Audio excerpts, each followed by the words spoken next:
ಹಿಂದಕ್ಕೆ ಗಂಧರ್ವನಿಂದ ಚಂಡಿಯನ್ನು ಕಟ್ಟಿಸಿಕೊಂಡಿದ್ದ ಆ ಬಂಡ ದುರ್ಯೋಧನನನ್ನು ನಿನ್ನ ಪಾದದ ಅಂಕುಶದಿಂದ ಒಯ್ದು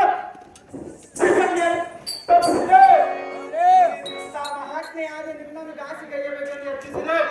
ಇದನ್ನು ಮನಸ್ಸಿನಲ್ಲಿ ಇಟ್ಟುಕೊಳ್ಳದ ರಥವನ್ನು ಹೇಳು ದ್ವಾರಕವತಿಗೆ ಹೋಗಬಹುದು.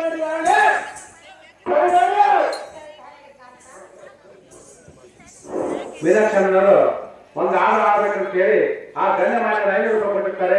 ಅವ್ರ ಸದುಗಳಾಗಿ ಇರುತ್ತೆ. ನಿಮ್ಮ ಹೆಸರು ಭೀಮ ಪಾತ್ರ ಮಾಡಿರ್ತವರು